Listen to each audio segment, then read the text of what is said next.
Sugar వ్యాధికి treatment ఉందా?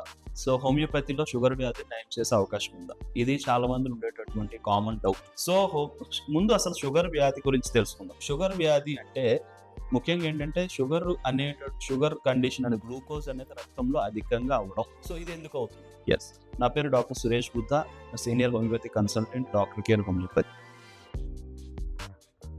Glucose levels రక్తంలో ఎందుకు పెరుగుతాయి? గ్లూకోజ్ లెవెల్స్ పెరగడానికి ముఖ్యమైన కారణాల్లో మన బాడీలో ఉన్నటువంటి ఇన్సులిన్ అనేటటువంటి హార్మోన్ యొక్క ఫంక్షనింగ్ లో ఉండేటటువంటి లోపం. సో ఇన్సులిన్ హార్మోన్ సరిగ్గా రిలీజ్ కాకపోవడం, ఒకవేళ రిలీజ్ అయినా అది సరిగ్గా ఫంక్షన్ చేయకపోవడం, ఈ రెండింటి వల్ల గ్లూకోజ్ లెవెల్స్ రక్తంలో పెరిగితే దాన్ని మనం డయాబెటీస్ గా చెప్తాం. సో డయాబెటీస్ అనేది ఇమ్మీడియట్ గా చాలా మంది చేసేదంటే డయాబెటీస్ వచ్చిన వెంటనే మెడికేషన్స్ వాడతారు. కొంతమంది ఏంటంటే డైట్ కూడా మేనేజ్ చేయడం జరుగుతుంది. అయినా కూడా షుగర్ లెవెల్స్ అని పూర్తిగా కంట్రోల్ కావటం లేదు. అయినా కూడా షుగర్ తో చాలా మంది కిడ్నీస్ ప్రాబ్లమ్స్ తో బాధపడుతున్నారు. షుగర్ వల్ల నరాల ప్రాబ్లమ్స్ వస్తున్నాయి, షుగర్ వల్ల సెక్షువల్ ప్రాబ్లమ్స్ వస్తున్నాయి, షుగర్ వల్ల రక్త సరఫరా ఇబ్బంది పడి కొంతమందికి హార్ట్ ప్రాబ్లమ్స్ వస్తున్నాయి, బ్రెయిన్ రిలేటెడ్ ప్రాబ్లమ్స్, స్ట్రోక్ వస్తుంది, స్కిన్ కండిషన్స్ డెవలప్ అవుతున్నాయి. ఇన్ని రకాల ప్రాబ్లమ్స్ ఉన్నాయి.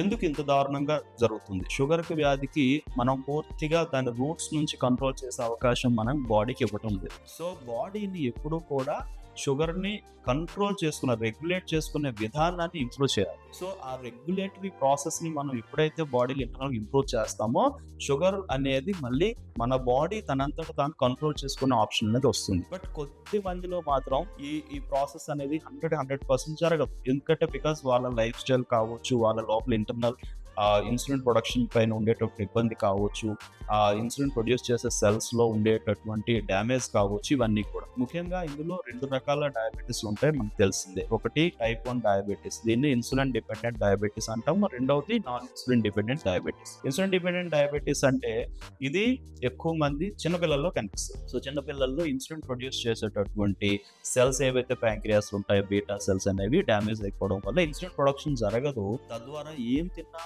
గ్లూకోజ్ లెవెల్స్ పెరిగిపోయి షుగర్లోకి వెళ్ళిపోవడం జరుగుతుంది. సో టైప్ 2 డయాబెటీస్లో ఏమవుతుందంటే ఇన్సులిన్ ప్రొడక్షన్ అనేది తక్కువ అవుతుంది.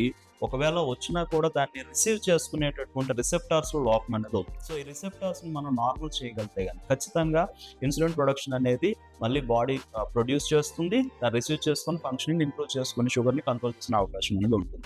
అండ్ నాన్ ఇన్సులిన్ డయాబెటీస్ లో, నాన్ ఇన్సులిన్ డిపెండెంట్ డయాబెటీస్ లో, టైప్ 2 డయాబెటీస్ లో కంటిన్యూగా ఇయర్స్ టుగెదర్ ఉన్నటువంటి వాళ్ళు మళ్ళీ ఇన్సులిన్ మీద డిపెండెన్సీలోకి వెళ్ళిపోతారు. అంటే మళ్ళీ టైప్ 1 డయాబెటీస్ లోకి మారే అవకాశాలు కూడా చూస్తాం. ఇలా మనం 3 రకాలుగా చూడాల్సిన అవసరం అనేది ఉంటుంది. సో దీంట్లో చాలా కాంప్లికేషన్స్ ఉంటాయి. వీటిని నయం చేసుకునే అవకాశం ఏంటంటే సరైనటువంటి మెడికేషన్, సరైనటువంటి బాడీకి వ్యాయామం, సరైనటువంటి ఫుడ్, ఈ 3 100% మెయింటైన్ చేయాల్సిన అవసరం ఉంటుంది. కేవలం మనం టాబ్లెట్స్ వాడుతున్నాము లేదా ఇన్సులిన్ వాడుతున్నాము, షుగర్ కంట్రోల్ అయిపోతుంది కాదండి. దానివల్ల ఏంటంటే టెంపరీ రిలీఫ్ వస్తుంది, టెంపరీ షుగర్ కంట్రోల్ అవుతుంది, మళ్ళీ అగైన్ ఇంక్రీజ్ అయిపోతుంది. So diet, so glucose levels అనేది మన బాడీలో అన్కంట్రోల్డ్గా ఉంటున్నాయి కాబట్టి బయట నుంచి మనం గ్లూకోజ్ ఇవ్వడం మాత్రం పూర్తిగా తగ్గించాలి. ఇది ఫస్ట్ చేయాల్సింది. తర్వాత గ్లూకోజ్ ఇంటేక్ లోపల ఉన్నటువంటి గ్లూకోజ్ ఆల్రెడీ ఉన్న స్టోర్డ్ గ్లూకోజ్ అనేది బాడీ దాన్ని యూటిలైజ్ చేసుకునేలాగా మనం బాడీని ఇంప్రూవ్ చేయాలి. సో దీనికి మజిల్ గెయినింగ్ ఎక్సర్సైజెస్ చేయాలి అండ్ రెగ్యులర్గా వాకింగ్ కానీ వీటితో పాటుగా మజిల్ గెయినింగ్ ఎక్సర్సైజ్ చేయాలి. అండ్ ఫుడ్లో కూడా చాలా కేర్ఫుల్గా గ్లూకోజ్ లేకుండా ఉండే డైట్ని మనం తీసుకోవాలి. ఎక్కువ మోర్ ఫైబర్, మోర్ ప్రోటీన్, కొంచెం ఫ్యాట్స్ యాడ్ చేసుకునే ఫుడ్ ఎక్కువ తినాలి, కార్బోహైడ్రేట్స్ పూర్తిగా తగ్గించాలి. ఇది చేయాలి. వీటితో పాటుగా స్ట్రెస్ లెవెల్స్ని కంట్రోల్ చేసుకునే విధానం కూడా మీరు ఫాలో అవ్వాలి. దీనికి హోమియోపతి వైద్యంలో ఏంటంటే మీరు ఆల్రెడీ వాడుతున్న మెడికేషన్స్ ఏది వాడుతున్నా కూడా హోమియోపతి మెడిసిన్స్ అనేవి మీరు వాడవచ్చు. దీనివల్ల సైడ్ ఎఫెక్ట్స్ ఉండవు. సో హోమియోపతి కంటిన్యూగా వాడటం వల్ల మన రెగ్యులేటరీ ప్రాసెస్ అనేది ఇంప్రూవ్ అవుతుంది, మెటబాలిజం ఇంప్రూవ్ అవుతుంది. మెటబాలిజం ఇంప్రూవ్ అయిందంటే కనుక ఆటోమేటిక్గా షుగర్ కంట్రోల్ చేసుకునే విధానం కూడా బాడీకి పెరుగుతుంది. అలాగని మనం డైట్లో కూడా మెయింటైన్ చేయకపోతే కాదు, డెఫినెట్గా డైట్ కూడా మెయింటైన్ చేయాలి. డైట్ మెయింటైన్ చేస్తే, ఎక్సర్సైజ్ మెయింటైన్ చేస్తే, హోమియోపతి మందులు కూడా వాడటం వల్ల మనం షుగర్ లెవెల్స్ని ఇంకా బెటర్గా తగ్గించి దాని సైడ్ ఎఫెక్ట్స్ లేకుండా చేసి షుగర్ వల్ల డ్యామేజ్ కాకుండా చూసేటటువంటి పరిస్థితి కూడా బాడీకి ఉంటుంది. సో డయాబెటీస్తో బాధపడుతున్నటువంటి వాళ్ళు కింద స్క్రోల్ అవుతున్న నెంబర్కి కాల్ చేసి డాక్టర్ కేర్ హోమియోపతి క్లినిక్స్లో ఒకసారి డాక్టర్ గారిని సంప్రదించారు.